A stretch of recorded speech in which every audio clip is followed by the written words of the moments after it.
Good evening. God bless you all for being here. I want to thank Pastor Larry. I know they're gone, but Pastor Larry and Loretta for the honor to be able to give an offering message. It is an honor and a privilege. It's also getting harder, just because,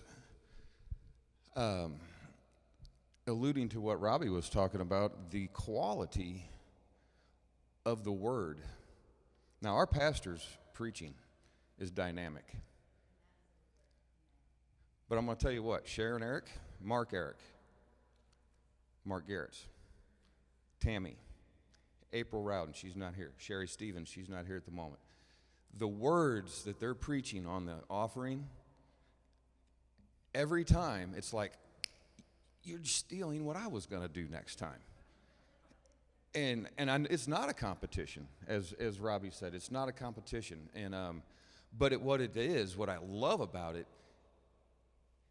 is it shows the unity of Christ in this congregation. Because what you had to say the other day was in my heart. April took a scripture and turned it into April Rowden's version, and that was a scripture that I had thought about using. And, I love the fact, what it does is it inspires you to dig deeper. Because the quality of the preaching, not just like I said, as our pastor is awesome, Robbie does an awesome job, but the teaching, the teaching of the word from this ministry, you can see how it has enveloped into all the people that have been eating it. We don't just get milk here. You get to chew on something. And like I said, it's not a competition. I was talking to Robbie the other day. I had flipped on the radio and was listening to another, and I'm not going to mention a denomination or whoever, but I listened to about 10 minutes of that message, and I'm not judging at all, but it was milk. And I love that we can come here and get some broccoli and a steak and a baked potato, and we all get to eat it together in fellowship. So just that real quick. I'm kind of stalling because honestly, I've got 3 things that I've been waiting on God to give me where to go. And I think I know where we're going to go. I'll be honest, I want to apologize to Angie. I didn't get a scripture to her beforehand. But Angie, if you could pull up Isaiah 5:25. New King James Version would be fine. And I'm not...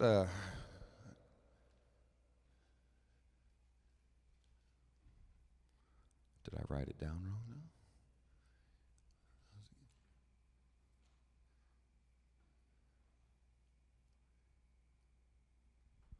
I could have swore this was the woe to those who say that evil is good and good is evil scripture.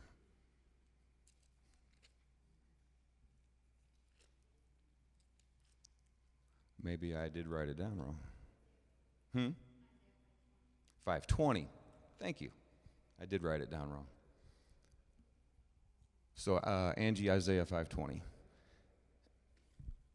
And I know this is a tithing and giving message, but if you're at all listening at all to any of the goings on in the news today, political things going on, social media is another great example. Woe to those who call evil good and good evil, who put darkness for light and light for darkness, who put bitter for sweet and sweet for bitter.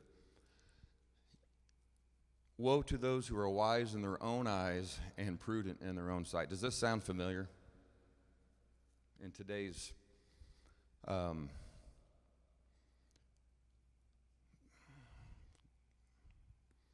world, I'm trying to think of another word, but today's world,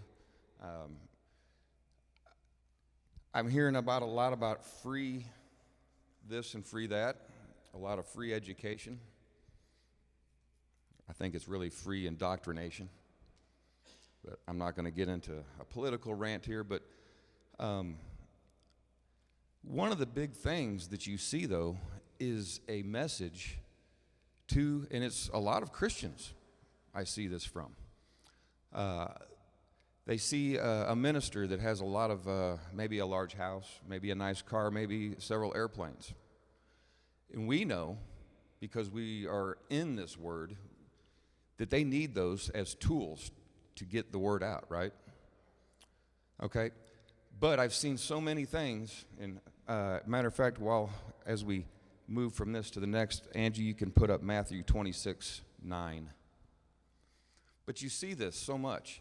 I've seen several posts on Facebook of so-and-so reverend's mansion, and, well, you know, he could have, instead of buying that, he could have gave that money to the poor. Now, is there a scripture that this sounds familiar to? As we know in this, actually, if you want to start in, I think, verse 7, but the story of the woman that came to Jesus, and she had an alabaster flask of very costly, fragrant oil. And she poured it on his head, and he sat at the table. But when his disciples saw it, they were indignant, saying, "Why this waste? For this fragrant oil might have been sold for much and given to the poor." Does this sound familiar to things that I'm talking about, things that are going on in this world today? Last time I spoke to you, I talked to you about the spirit of mammon. And this is exactly what that is. So the last scripture I want to give into this message is Romans 1:16. Because I'm not ashamed to preach the gospel of Christ. For it is the power of God to salvation for everyone who believes, for first the Jew and also the Greek. What is the gospel of Christ? One last scripture. Luke 4:18. And it just all flows together. The Spirit of the Lord is upon me. We know this is Jesus. He sat down in the temple. Because he has anointed me to preach the gospel to who? The first things he reaches out to is the poor. The gospel to the lost?